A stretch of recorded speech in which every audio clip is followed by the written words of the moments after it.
Hello everybody and welcome back to Middle-earth, and it is a great time to be back because, as you can tell from the upper right hand corner, you are looking now at the 3.4 release of the 4th Age Total War Dominion of Men, hot off the presses today, October 25th, 2019. Weba84 has done a fantastic job getting all of the various bugs fixed, adding a bunch of new content, and just sort of making this into a wonderful little package, and hopefully an unexpected surprise for those of you who have been following the mod and maybe have not been paying attention for a little while.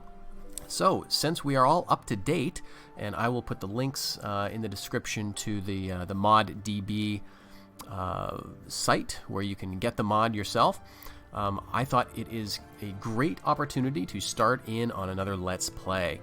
And let's do that. Last time we went through quite a bit of a rune campaign. I think I want to try something different.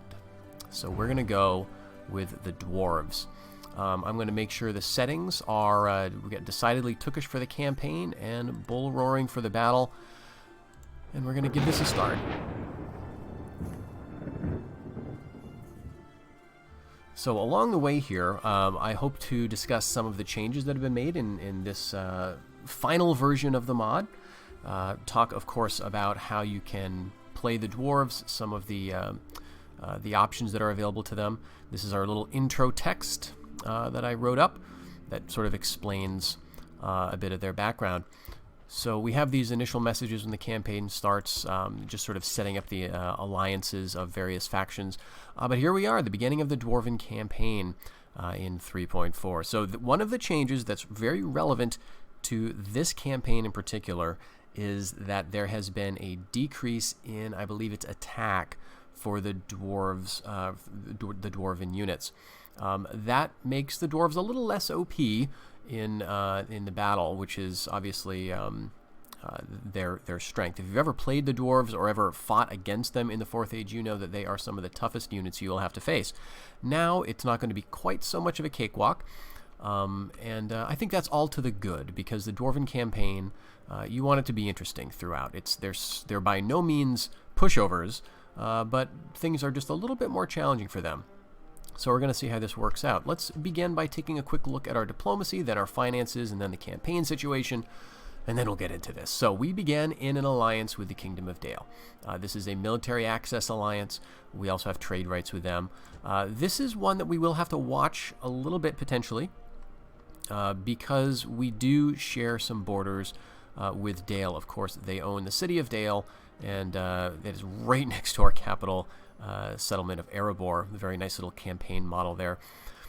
The problem in some previous versions of the mod was that Dale would attack Erebor, and you know that can be the case in other campaigns. It's more rare when you're actually playing as the dwarves, though, because what we've done is turned Dale into a more passive faction. We've used the super faction trick to make them focus on defending, pretty much. So they're not going to be expanding much. They're mostly going to be focusing on holding their own settlements, which, as you can see, stretches down the river Running here and goes over into the west over to Framsburg. So this is their territory, and they should be holding that pretty well for us, which is nice. As long as we can stay at peace with them, we will have a good trade partner and buffer in this part of the world. However, there are a few differences when you are playing the dwarves versus any other campaign in the 4th Age. One of those is that you can tell this settlement here in Northern Wildlands begins in the hands of rebels. So the other big change is that the dwarves do not begin in possession with Moria or the Dwarven. So you need to get that back. And as you can tell, we don't have any units close to that. So there are a couple of changes. We imagine this happening sort of in a slightly, I guess the date is still the same, but just a sort of slightly different period, maybe from the other campaigns. The dwarves have to do a couple of things, and they have to watch out to make sure that the Easterling factions don't overrun these territories of Dale. Okay, what else about our diplomacy? We began at war with the two Easterling factions, the Chiefdom of North Rune, which has lands up in this part of the world, and the larger Chiefdom of Ruin, which is pretty much centered just east of the Sea of Ruin here. Both of those factions can grow to be pretty large. A lot of times North Ruin will turn into a Horde faction. Sometimes they may be open to peace, so we'll see how this develops. Okay, first moves for a Dwarven campaign, I always like to get everything ready to take back Moria. Once you take this, your economy really starts to take off, and you can project your power in a lot of interesting ways. So we'll definitely make that an early goal. I also want to snap up this rebel settlement here because it is a settlement that's really near my power center, and it'll give me some good trade, but also some new hireling units. So this is one of the mechanics that is unique to the dwarves. At the beginning, you start off with dwarven settlements, and you can train dwarves naturally enough in these settlements. But as you expand outside of your homelands and take over territories that belongs to mannish factions or even rebels, you will not be able to train dwarves there. Instead, you will have hirelings, is what we've called them in the mod. These are men who have sworn their services to the Dwarf King. And this actually has precedent in Middle-earth. If you look back at the Peoples of Middle-earth, which is volume 12, I believe, in the History of Middle-earth, a series that Christopher Tolkien was involved with, that sort of sets up a lot of the background of the writings that Tolkien did. There's a very interesting essay in there called Of Dwarves and Men, and it recounts the ancient alliance of the dwarves and men in the Second Age, actually, of Middle-earth. And this happened between the Longbeard dwarves, who pretty much owned Moria, a lot of the eastern dales of the Misty Mountains, the Grey Mountains, and over into the Iron Hills as well. And the men, these were Northmen essentially, who lived around them, entered into an alliance. They provided the dwarves with food, and they also crucially provided the dwarves with cavalry and archers, maybe even horse archers. And that's something that we can take advantage of depending on where we conquer. So the Dwarven campaign is really interesting because you can defend with some of the strongest units in Middle-earth. Units like these Dwarven long axes, Dwarven axe throwers. Your bodyguard unit is a Durin's Guard, which is incredibly tough. But as you expand, you're going to be relying more and more on hirelings. We have a couple of units that are hand-placed at the beginning of the campaign down here in Nereg Zigil. Hireling spears are kind of like your basic hireling unit. They're just a typical spearman unit, but they've got higher defense. This is essentially better armor, I guess, than typical men of their tier. And eventually you can train up to hireling guards, which have sort of a halberd-looking weapon. However, the other hirelings you can train are vastly different depending on where you conquer. So if I take over lands in the north belonging to the Northmen, let's say, I can train some Northmen-style units, like some hireling longbows, perhaps. If I take over territory around Rovanion, I could get some, I think it's some light cavalry. I can even take over territory in the Easterling lands and get slingers, or maybe even more exotic units like these armored horse archers down in Khand, or very effective lancers down in Harad. And all sorts of places you get interesting units. The dwarves have lots of surprises in store for them. So what I'm going to do initially is try to take back Moria. I'm going to try to expand, to take back the mountain holds and things like that. But I'm also going to do a colonization campaign. I'm going to try to go after the richest trade goods on the map and set up a dwarf colony there and see what kinds of hirelings I can collect and get some really interesting armies going. So by valuable trade goods, those would include things such as wine, which you can barely see here, available to Dorwinion. We also have some interesting trade goods in the south and east. There's incense over here in the territory of Khand, but also down in Far Harad. A few examples of incense. And then we've got ivory, which the dwarves, it's not something that they mine, but it's a wealthy trade good, and so it would be interesting to see if they can make some use of the Mumakil tusks. So in addition to that, we'll be on the lookout for any interesting opportunities for expansion and hirelings. All right, let's get into the first moves here. I always like to take a look at the governors first and see who's going to be hanging around in a settlement versus not. This guy is a poor governor, and he is unintelligent, so I'm going to take him out of Erebor, along with most of his units. In Gundu Thorin, we have an expert governor.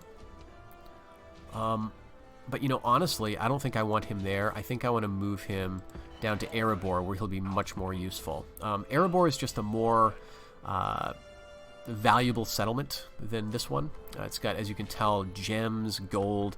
Gundu Thorin has some basic trade resources, but not too much. The other thing I'm doing as I'm taking people out is putting the taxes down to low. This is partly to improve my king's authority stat, but it's also because your people are going to be more loyal, essentially, to a king who keeps them on low taxes. But it also affects the population growth, which is crucial for the dwarves.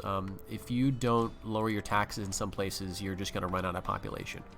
All right, here, unfortunately, Hilding is an inept governor, so he's going to have to go out and be a fighter somewhere. Okay, so I want to leave one unit in here.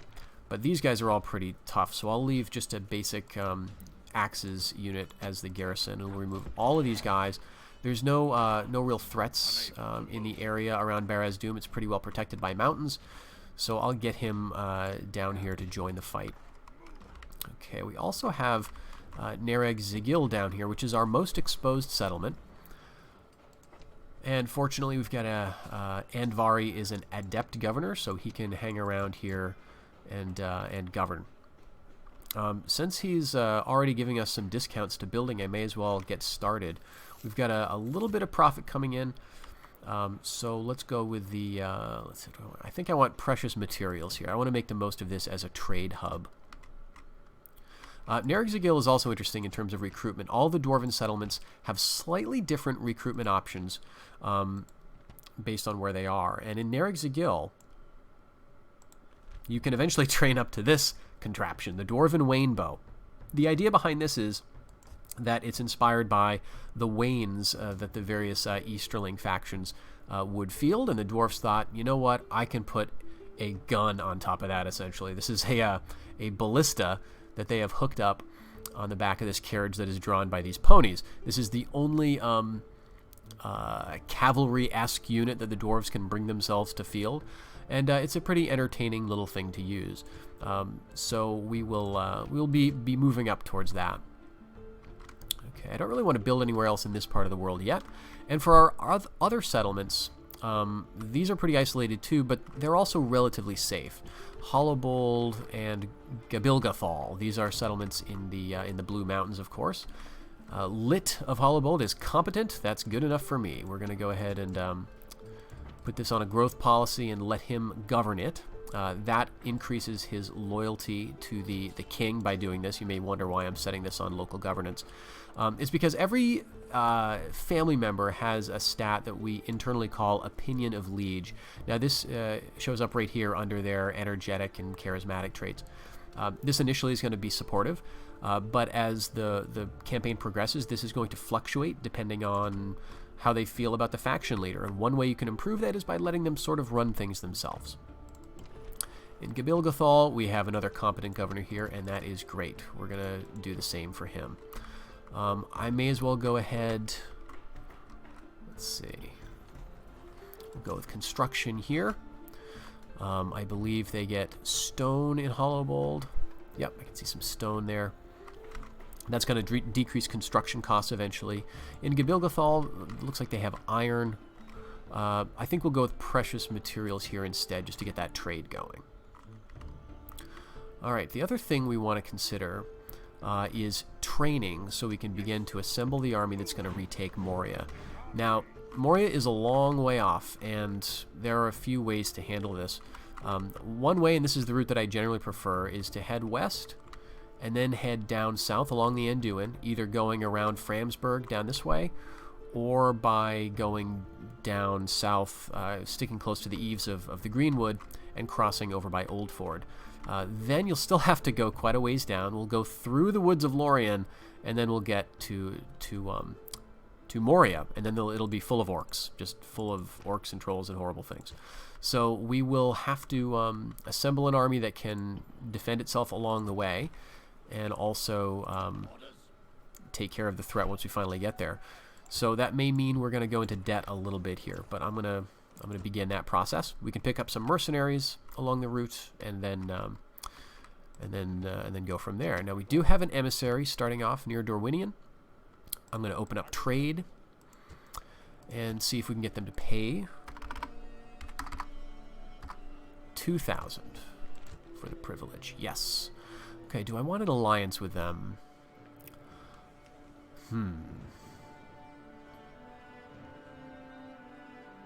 Not really. I guess, maybe I'll work on it. They're probably going to go to war with North Rune pretty soon. I'll just send this emissary down, and we'll try to get trade rights with everyone around us. We already have trade with Dale, but I'm going to want trade with Rovanion, because they share a border here with Nereg Sigil as well. I'd like to get military access with the elves. I'd like to get to a point where we can ally and do military access. That may not be possible, but it would make things easier as I'm moving my armies through their territory. All right. I guess that's all we can do in this first turn. Oh, I should have trained another emissary, because we do want trade with the elves over here, trade with the Shire eventually. So I'll try to remember to do that. Okay. So we lost a bit of money, and we're making a little over 1,000. All right, let's go ahead and get an emissary going here before I forget. What I'm waiting for in terms of building is for my governors to get the attuned governor trait, which is just going to make it much easier for them to get construction bonuses when they're building, as well as just be better governors. Okay, so this rebel settlement that I had my eyes on, North Rune is already moving on it. So, let's see how this goes. If they hold it, I don't know if it's worth delaying the Moria expedition, honestly. Moria is so valuable that I think I'm going to prioritize that. Alright, so let's just see how this develops. I was sending an emissary over to Rovanion. Let's get that out of the way. Trade and give me money, please. 2,000 again, maybe? Wonderful. Okay, anyone else in the area I want to trade with? No, but I'll send this guy over to the Bjornings, because I'm going to be traipsing through their lands soon enough. So I would like an alliance and military access to avoid running into trouble, if possible.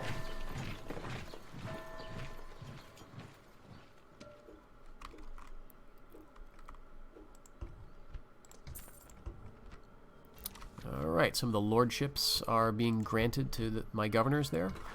Hollowbold has an emissary. Let's get him in position and see what this diplomatic information is. Okay, Dorwinion has attacked North Rune.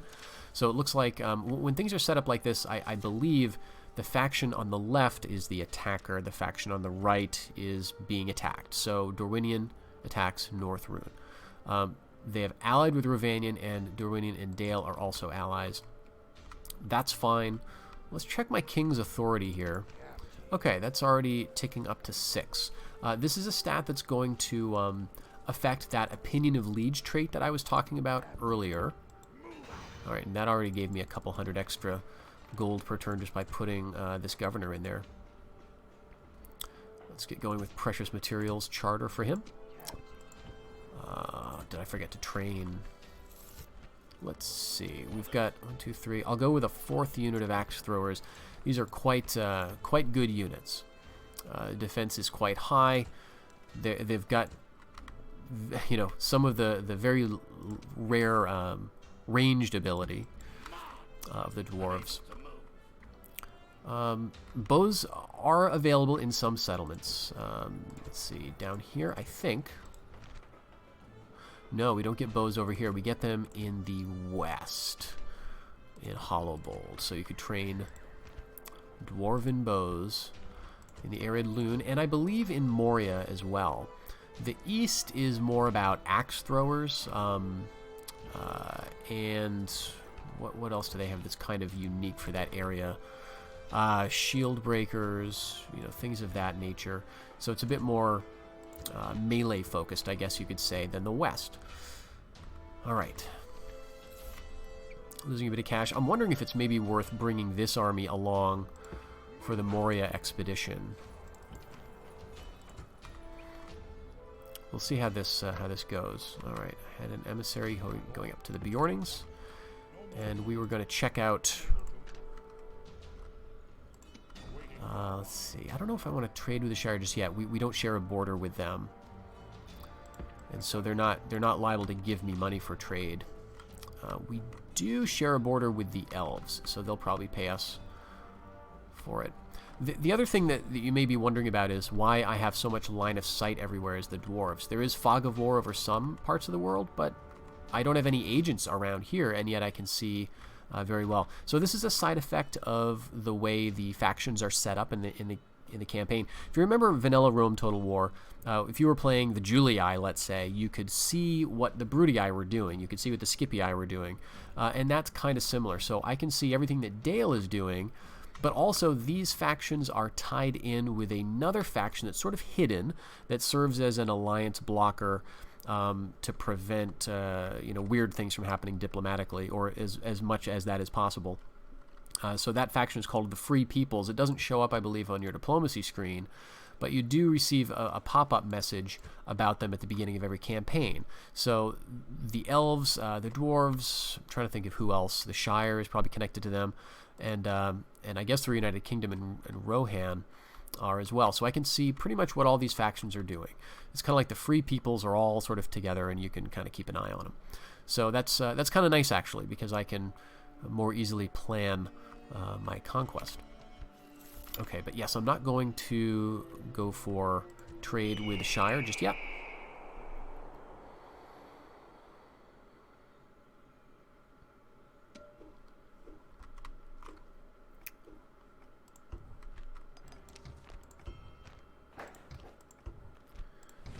Right. So Horondor is attacking Adunabar, and Dale has a ceasefire with North Rune. That's interesting.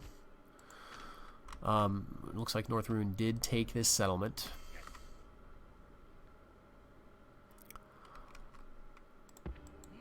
All right.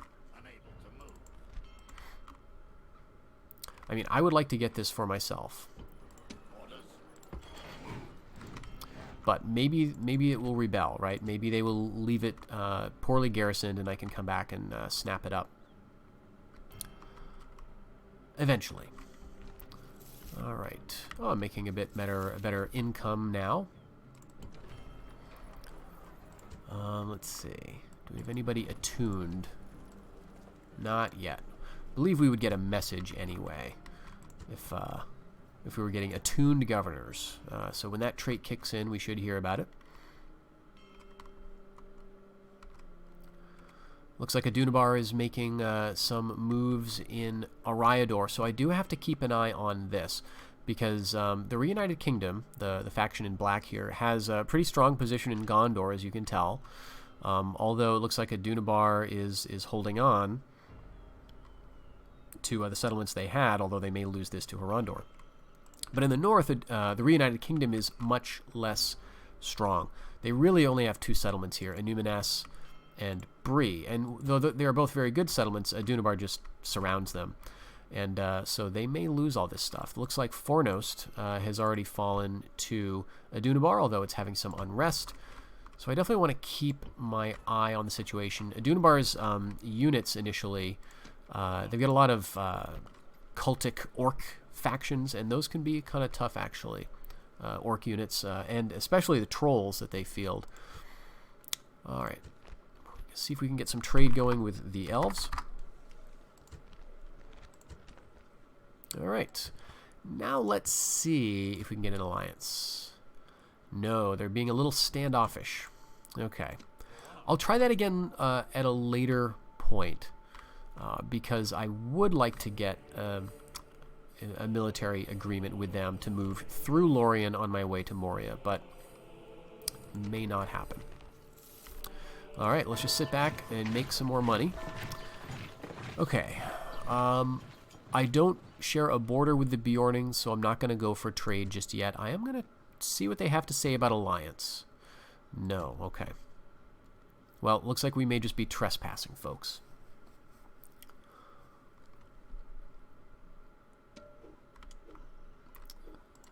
Alright, I again forgot to train some more units, but let's see. I think I'll go for one more unit. What do we have here? 1, 2, 3, 4, 5 of the axe throwers. 2 of these long axes, which are great. A couple of dwarven axes, which are, you know, your bog standard dwarf unit. They're not too special, but they're good for numbers. Dwarves of the Iron Hills, which are unique, of course, to the Iron Hills settlement. Fantastic unit. And then we've got some Warhammers, which are relatively light, I guess, for the dwarves. They're relatively quick and get some armor piercing. So those are good flankers. I'm going to go ahead and grab, I guess, another unit of Warhammers, let's say. The Ballistas I don't want to go for just yet. Takes 2 turns for them to be trained. And I'm going to wait for the larger siege engines. Okay, so Dale is back at war with the Chieftain of Northrune. This is because Dale and I are sort of locked in a more or less permanent alliance. And so they may make peace off and on with Northrune, but as long as I stay at war with him, I'm pretty sure Dale will. Now, Dorwinion and Northrune are no longer at war. That's interesting. I would like to see what's going on over there. Okay, and now we've got some attuned governors. So that means we can really start building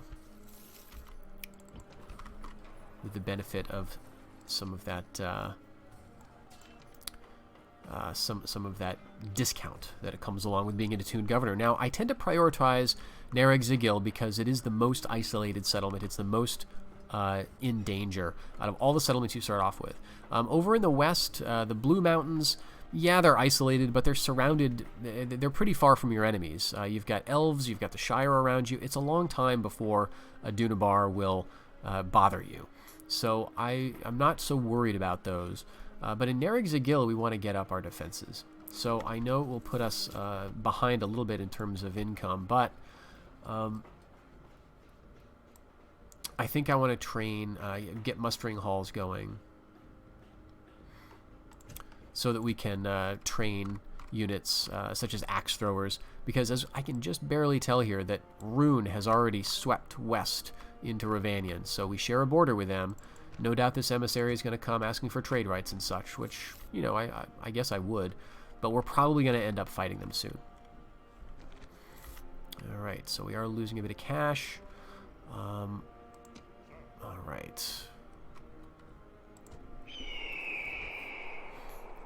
Right, okay, so they want a ceasefire. Okay. Tell you what. Give me a bunch of money. And trade. Alright. So, when the AI asks you for a ceasefire, they are usually willing to pay thousands for it. If they ask you, let me just double check that I actually got the money. Yes, that was an income. Okay, good. So, if they come asking for a ceasefire, you can usually demand a lot of cash. I got 10,000 there for that. Now, that may seem kind of cheap, but I don't care. I just don't. I know that before long, they're going to start up the war again. And, you know, I'd be happy denying them that income until that moment. Okay. Looks like Dale is kind of blocking me over there, so I'm going to get my army over here. And this is now quite capable, I believe, of taking back Moria. So we're going to start the long march. Technically at war with Northrune, I'm going to wait again and see what develops there. I've got a family member here who's governing, and we can train some good troops from this area if they start to explore. But the nice thing is we will be defending dwarven settlements, which are very strong against attack. So if any sieges begin, I'm feeling pretty confident about that. All right, let's go with gem cutters over here. That's going to get us about 100 or so extra in trade, and that's just going to increase.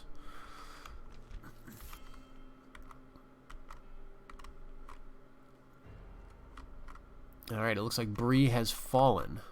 The Watchtower of Amonsul stands in the possession of the Reunited Kingdom, but I don't imagine that'll be standing too much longer. So one of the things that I will want to do in the west is start expanding over towards Adunabar. If I could get this settlement, Southern Arthedain, the province here, the settlement is at Sarnford. It starts off in rebel hands initially, and I'm initially neutral to them. So technically I'm actually trading with them right now. But if I can get this, then I will share a nice border with the Shire, and that'll really help with my trade income. I can also get a settlement over here, Loon, which is somewhere up here, and that'll again give me a border with the Elves, and it's pretty well protected by them and these rivers. So those are pretty safe settlements to get early. But I don't have a big military presence over there, and I'm kind of biding my time before I make those moves. All right, ceasefire? Yeah. Give me a lot of money. Let's trade. All right.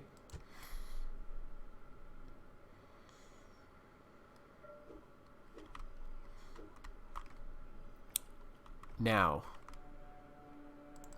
what I may want to do is look at what these factions, these Easterling factions, are doing in the other parts of the world. Because if they start attacking Rovanian, if they start attacking, fighting with Dorwinian, I'm probably going to want to protect those factions because they are closer to me in terms of trade income, and it would just be fun to roleplay that a little bit. So to that end, I think I'm going to send my emissary over and see if I can get an alliance with Dorwinian. Because honestly, I do want this settlement at some point. It looks like North Rune is not eager to fight just yet, and that's fine. But if the opportunity arises, I will be looking to expand my borders at their expense. Okay, so we've got a decent amount of cash. 5,000. All right, what I'm going to do here is go for stonemasons' workshops. This is going to decrease the construction costs at this settlement only. But as soon as I build this, I can build the next level of it, which will decrease construction costs faction-wide. It also has a chance, I believe it's this, or maybe it's the mines, that give a chance for your governor to get an ancillary, a retinue member that I think it's a Dwarven stonemason, something like that, that will help a lot with construction costs, like drastically. So playing the Dwarves is a lot of fun if you like taking it easy, especially in the initial periods, and building. And I really do like that. I like deciding where I'm going to fight. Okay, money is coming in. Let's then go with... it's going to give me more money. The exchange houses, 34, 35. That's going to give me over 100. The gold is going to give me the same amount. So whichever's cheaper, I guess I'll go with the goldsmiths then. Feeling a little better. We can recruit some of these higher-end dwarves right now. But again, everything is neutral. Let me just double-check the diplomacy. North Rune is technically at war with Dale, but they don't seem to be moving out of this settlement yet. So maybe they'll build it up, which would be nice. And they're allied with Rune. And Rune is not at war with anybody, just rebels. So they're expanding, which is good, I guess, but it's a little intimidating, to be honest. Alright, we've got to remember to move my guys into the west. Because I am neutral with the Bjornings, if they have men around here at the crossing, that can cause a problem for me, because I'll just be blocked. So I want to try to avoid that if I can. Alright, 2,000. Nothing I can build for that cheap just yet, so I will pass the turn. And we're going to see about an alliance with Dorwinian.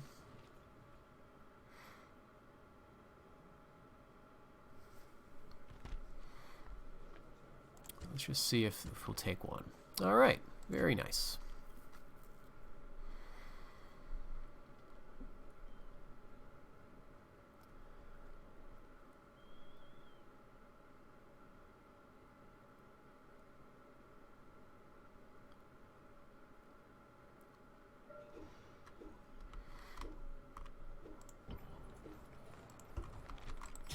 So next up, I want to see if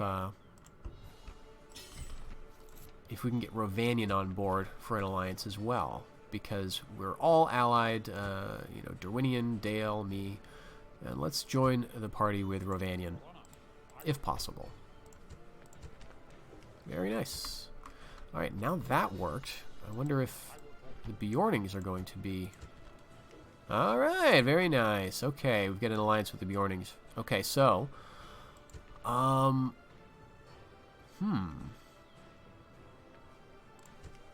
we just trade military access? No. I know that the better way to do this is to throw money at them. The more reliable way to get military access is to throw money at them. But I wanted to see if I could hold off on that. All right, we just had a coming of age. This is Duri. He's a poor governor, but a competent commander. He is also intelligent.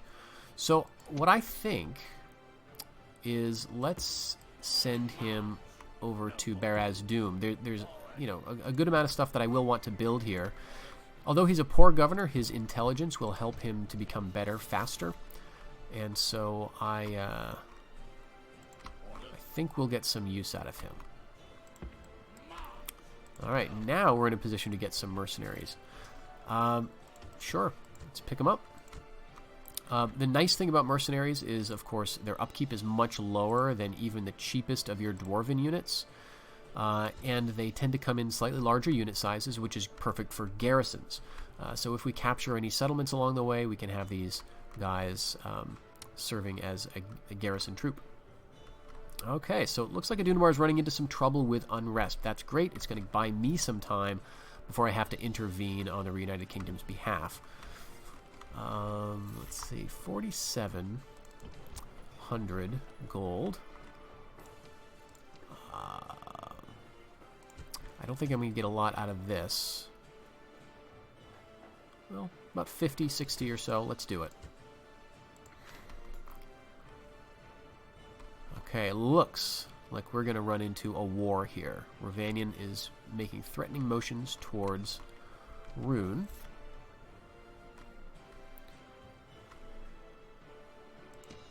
All right.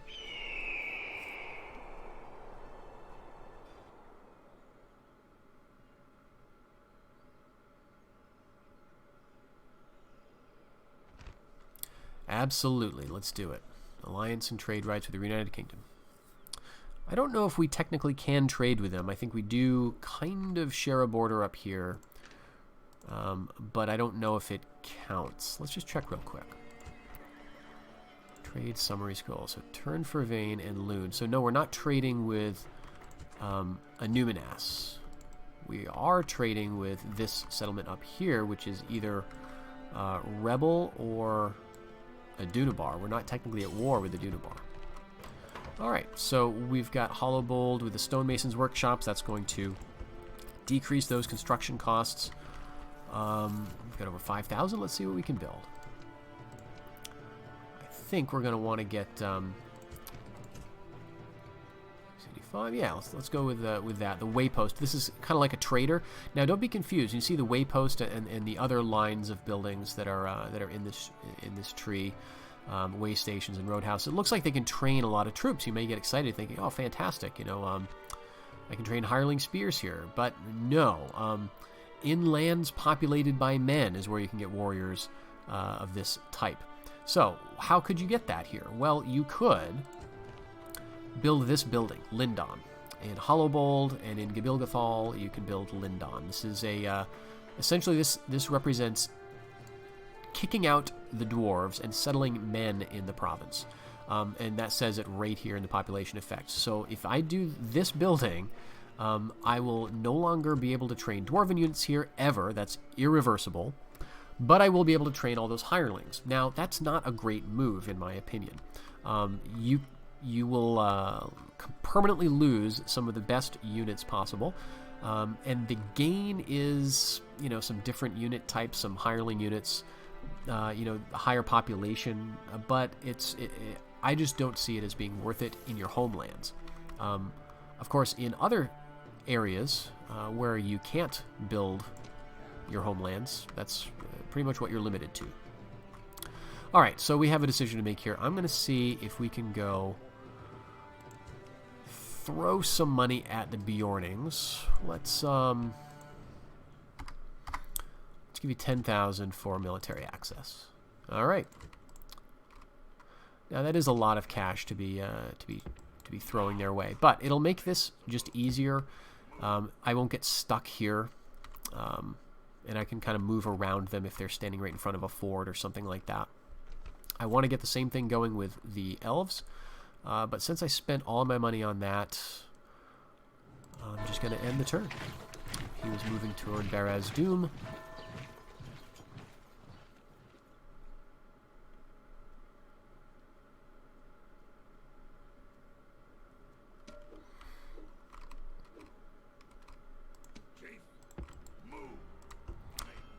Harondor and Harad are at war. That's fine. Some more economy buildings. So we've got just shy of 5,000 gold. So it looks like Dorwinion hasn't expanded into North Rune's territory, but maybe they've taken this settlement over here. So they may have gone east a little, which is kind of neat. Let's just check my allies, see if they're at war with anybody. No, just Dale and North Rune. And of course, Reunited Kingdom is at war with a bunch of people. All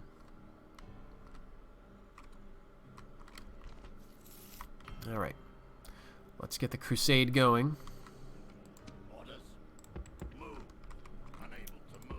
So hopefully the Bjornings hold their promise for a while. In a few turns, we're going to head over to the elves to see if we can get access from them. Let's see. I think it's probably time to do some building over here again. And we'll go with exchange houses. That's going to give us over 100 per turn. I'd like to end this episode with a battle. So we'll see if we can get down to Moria in time. I think we can. Okay, so Dorwinion is again attacking North Rune. Alright, so it may be time to get involved here. I don't have any units in the area. Alright, this is going to hurt my income a little bit, putting that poor governor in there, but it will improve over time. Alright, let's get past this little choke point. Now down here, this is a rebel settlement initially, and there's quite a lot of them here. I'm guessing most of these are orcs, actually, because there is an orc hold somewhere up in these mountains. So we may have a battle once we get on their territory that way. Right, 49, 84. Let's see what we can spend. Halls of Tomes are good. They increase the law, which means it decreases the corruption in a settlement. That's going to save us a bit of cash. It also has the potential to give some nice retinue members to our family members. So we're going to go ahead with that.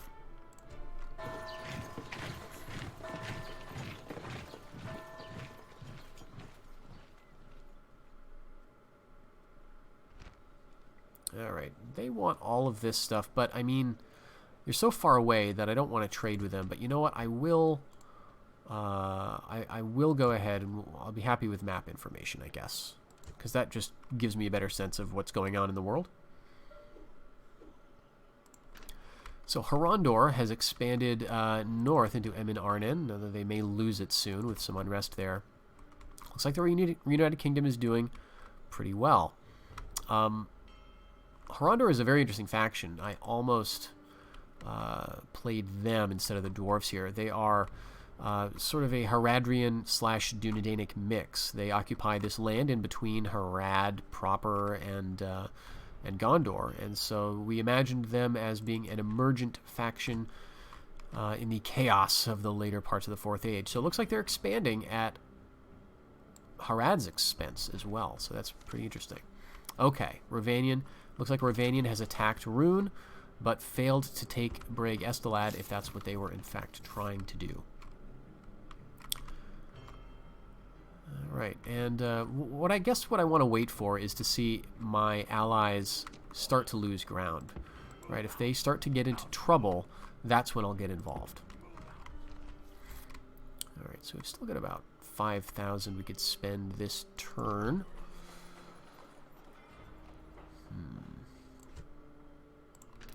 Probably Erebor would be a good place to spend that.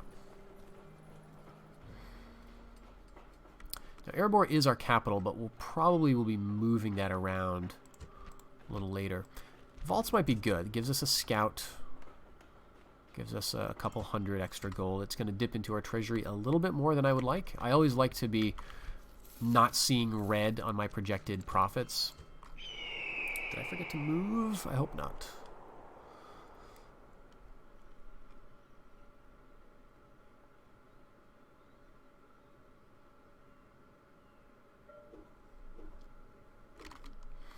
Let's take care of that. So we'll check out how he's doing. We've got 3 family members here. The king is one of them, and I think the heir is another. And they're on tightened belts currently because we have supply traits implemented in the mod. And the more time you spend outside of your home territory, the worse supply traits you get. So we're losing movement points, we're losing troop morale, and potentially problematic. So Dunlin and Rohan are at war, which makes a lot of sense.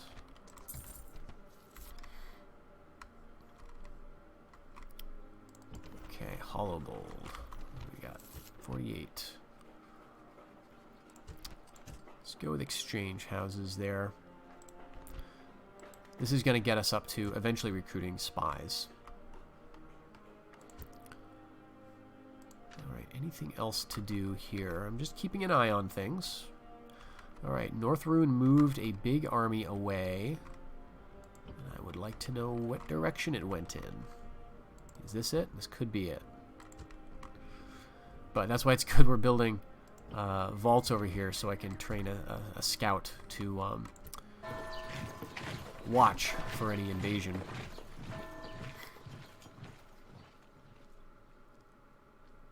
Dwarves are a very interesting faction because a lot of their problems are strategic. You really have to plan ahead because it takes you a while to get the units you need where you need them. And you have lots of money, but that doesn't always make everything easier. All right, so I've got an inept governor here, which means that I think he's going to be best used in the field. Well, let's leave him in here for now. Actually, we've already got a governor of this settlement, but I do want to start building up the troops in this part of the world. So maybe that's what I'll build here right now. Go ahead with mustering halls here. That's going to give me warhammers and bows and ballistas if I would want them. And that's just going to get me towards being able to send troops east. Alright, we are now approaching the lands of Lorien. And what I don't want to do here is end a turn in Elven territory. That's very dangerous. We are not at war with the elves. We are trading with them. But we're also not allied with them. Even if we were, and even if we did have military access, you still got to watch out for that. Let's see if they're interested in an alliance. Yes. Okay.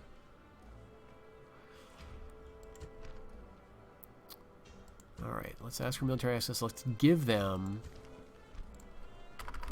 7,000 instead of 10,000. See if this works. No. Alright. Well, we're going to march anyway. So what I want to do is just hang out on the border here, and next turn I'll have enough movement points to go completely through their area, assuming there's no elven force over here. And what I should have done is brought an emissary along with me just to make sure that this is open, because sometimes the elves love to set up an army in ambush mode right along that river pass. Alright. So our first battle hopefully is going to come pretty soon. We're coming up on almost an hour here, so I want to get this episode wrapped up.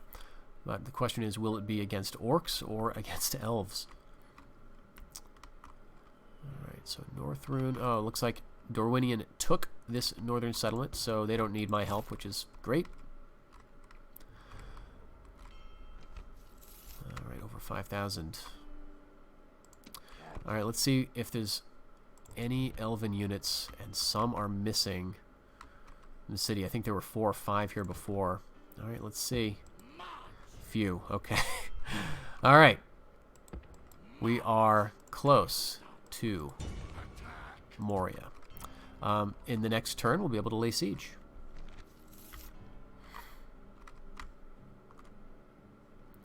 Got 5,000 to spend in the meantime. Let's see what we can do with it. We don't have any mismanagement going on here, but I think I may want to just go ahead anyway and build this. But let's see if this guy's attuned yet. He is not. So we're going to go ahead and build the Hall of Tomes here. Again, with the idea that I'm going to be moving my capital at some point, which is going to increase mismanagement in Nareg-Zigil as the capital gets further away. And those are just a good building to build for your governors. All right. So let's lay siege. All right, now they moved in. It looks like they had some units on the other side of the mountains here, because this was only half the garrison I saw just a minute ago. So we're going to go ahead and lay siege. Now this puts us at war with all of the rebel factions, all of the rebel settlements on the map. So that means our trade income is going to suffer for a moment. Okay.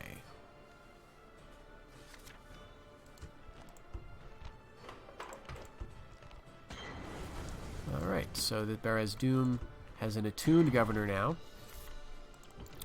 6,000 a turn. Let's go with this construction charter.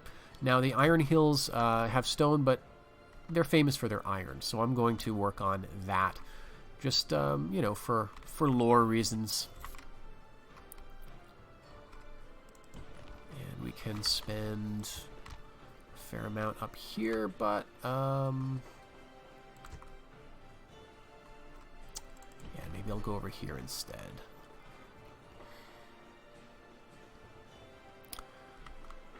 I think quarry work gangs are going to be good. So this reduces construction costs faction-wide. It costs us a little bit more than I would like to spend, but I think in the end it's going to be very worth it. Faction leader is still hanging out at 6 authority, but we haven't really done anything. We've just been sitting around building. So let's do a save here, just because we haven't in a very long time.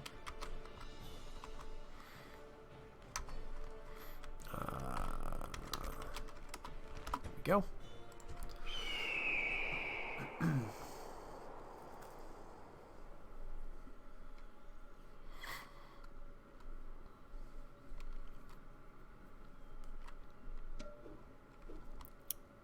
Okay. Now, what I could do is wait out this assault, or wait out the siege for them to sally out. But I'd rather get Moria online, I think, sooner. My men are starving, so I think I want to bring the fight to them. However, that's likely to be a longish battle. We're already approaching an hour of video time here. Don't know that I can finish that in 10 minutes or so. So probably what we'll do is we will halt the campaign here. This is just the first episode of our new Dwarven campaign. So hopefully you got some enjoyment out of this. We didn't fight any battles, but that is coming. Next episode, we're going to open with the battle for Moria. And we're going to hopefully take it and start reaping the benefits. If not, we're sort of back to square one. But that's not too bad. All right, well, thank you very much for watching, everybody. Have a great day, and I'll check you out in the next one. Bye-bye.